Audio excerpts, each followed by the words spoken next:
मुस्कुराने की कोई वजह न ढूंढ, जिंदगी यूं ही गुजर जाएगी। बेवजह भी मुस्कुरा कर देख, जिंदगी भी संग मुस्कुराएगी। मैं नीलम सिंह एक नई कहानी के साथ फिर से हाजिर हूँ आपके सामने। ये कहानी है एक ऐसी महिला की जो एक बड़ी सी गाड़ी में खूबसूरत से कपड़े पहनकर एक मनोचिकित्सक को दिखाने जाती है। वह मनोचिकित्सक से कहती है कि डॉक्टर साहब, मेरा ज़िंदगी जीने का बिल्कुल मन नहीं करता है। मैं अपनी ज़िंदगी से काफ़ी हताश हूँ और मेरा हर पल मेरे मन में यही ख्याल आता है कि मुझे मर जाना चाहिए। डॉक्टर उस स्त्री के रहन सहन के स्तर को देखते हैं और थोड़ा सा अचंभित होते हैं कि इस महिला को क्या दिक्कत हो सकती है। वो थोड़ा सा अचंभित हो जाते हैं क्योंकि वो एक अच्छी फैमिली से बिलोंग करती थी। आखिरकार डॉक्टर को जब कुछ नहीं समझ में आया तो उसने उस महिला से पूछा कि आप मुझे बताइए, आपकी परेशानी क्या है। तब वह महिला कहती है कि मेरी ज़िंदगी में किसी भी चीज़ की कमी नहीं है। मेरी ज़िंदगी में ऐसा कुछ नहीं है जो नहीं है, बट मैं खुश नहीं हूँ। और जब मैं खुश नहीं हूँ तो मैं ऐसी ज़िंदगी का करूँ क्या। मैं क्या करूँ ऐसी ज़िंदगी का जिसमें मुझे खुशी का ही अनुभव नहीं है। व्यर्थ है ऐसी ज़िंदगी। मुझे लगता है कि मुझे मर जाना चाहिए।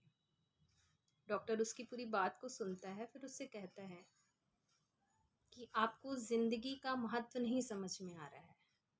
तो मेरे हॉस्पिटल में एक महिला है जो यहाँ पे झाड़ू लगाती है। मैं उसको बुलाता हूँ, शायद उससे मिलके आपको ज़िंदगी के जीने का जो नज़रिया है, जो उस ज़िंदगी को जीने का जो तरीका है, शायद आपका बदल जाए। या ज़िंदगी को जो आप जिस नज़र से देख रही हैं, आपका शायद नज़रिया ही बदल जाए। डॉक्टर अपने हॉस्पिटल में झाड़ू पोछा करने वाली उस औरत को बुलाता है और उससे कहता है कि आप इनके साथ बात करो। वह औरत बताती है कि मेरे पति की मलेरिया से मौत हो जाती है। मेरा पति जो है वो मलेरिया की उसको बीमारी होती है, उससे उसकी मृत्यु हो जाती है। उसके ठीक 3 महीने बाद मेरे बेटे की मृत्यु रोड एक्सीडेंट में हो जाती है। अब मेरे पास जीने के लिए कुछ नहीं बचा। मैं अपनी ज़िंदगी से इतनी हताश परेशान, मेरे पास जीने के लिए कुछ नहीं, क्योंकि मैं जिनके लिए जी रही थी अब मेरी ज़िंदगी में वही नहीं रह गए।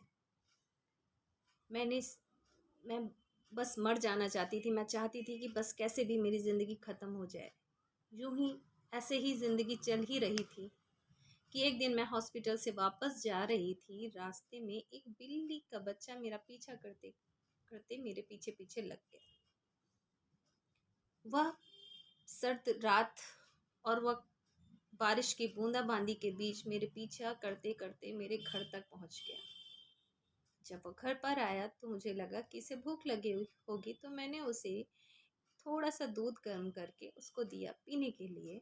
और जब उसने खूब मन लगा कर उस दूध को पिया और उसके बाद वह मेरे पैर के पास आके बैठ जाता है और धीरे धीरे मेरे पैरों को चाटना शुरू कर देता। और उस दिन मैंने महसूस किया कि मैं बहुत समय के बाद खुश हुई थी। जाने कितने सालों के बाद मेरे चेहरे पे खुशी हुई थी। उस दिन मैंने महसूस किया कि मुझे बहुत समय हो गया था मुस्कुराए हुए। जब मैंने सोचा कि एक बिल्ली के बच्चे के साथ थोड़ा सा वक्त बिताने से मुझे इतनी खुशी मिली, उसके साथ थोड़ा सा मैंने एक समय व्यतीत कर लिया, मुझे इतना आनंद प्राप्त हुआ। यदि मैं अपना जीवन सेवा भाव में लगा दूं तो मुझे कितना आनंद मिलेगा। मुझे ये करके देखना चाहिए। अगले दिन मैं उठती हूँ, मुझे पता लगता है कि मेरे पड़ोस में मेरे जो पड़ोसी रह रहे थे उनके घर में हस्बैंड वाइफ दोनों की तबीयत खराब थी। मैंने उस दिन बड़े मन से खाना बनाया और उनको दिया जाके। जब मैंने उनको खाना दिया वो बहुत खुश हुए और उन्होंने बहुत सारी दुआएं दी। उस दिन मुझे बहुत खुशी हुई। अब मैंने अपनी ज़िंदगी का एक उद्देश्य बना लिया कि मुझे दूसरों की सेवा में ही अपना जीवन व्यतीत करना है। और आज की तारीख है कि मैं दूसरों की सेवा में ही अपना जीवन व्यतीत कर रही हूँ और मुझे इतनी खुशी मिलती है कि मैं बता नहीं सकती। खुशी का मतलब ये नहीं होता है कि हमें इतनी खुशी मिलनी चाहिए, हमें उससे खुशी मिलनी चाहिए। जब आप खुशियाँ बांटते हैं तो बदले में आपको खुशियाँ मिलती हैं। मैं प्रोफेशन से एक टीचर हूँ। जब मैं क्लास में इंटर करती हूँ तो मुस्कुराते हुए करती हूँ और मेरे बच्चे भी मेरा स्वागत उतनी ही ज़ोर शोर से मुस्कुराते हुए करते हैं। यदि आप एक प्रोफेशन से डॉक्टर हैं तो आप अपने पेशेंट को मुस्कुराते हुए ट्रीट कीजिए। आप देखेंगे कि पेशेंट आपके साथ कंफर्टेबल होके बात करेगा और उसकी आधी बीमारी तो वहीं पे सही हो जाएगी। यदि आप एक बॉस हैं तो आप अपने सारे कर्मचारियों के साथ एक छोटी सी स्माइल देके देखिए, वो आपको पूरा सपोर्ट करेंगे, आपके साथ कंधे में कंधा मिला के खड़े होंगे। और यदि आप एक घर के मुखिया हैं तो जब आप घर में घुसते हैं तो थोड़ी सी स्माइल करिए, घर का माहौल अच्छा हो जाएगा। कहते हैं ना कि एक मुस्कुराहट ही ऐसी चीज है जो इंसानों को मिली है, जानवर मुस्कुरा नहीं सकते। जानवर मुस्कुरा नहीं सकते, भगवान ने ये गिफ्ट सिर्फ हम लोगों को दिया है।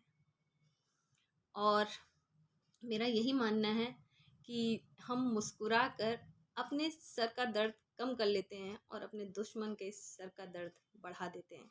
इसलिए कीप स्माइलिंग, हमेशा हंसते रहिए और मेरे चैनल को please like, subscribe and share कीजिए। Thank you so much.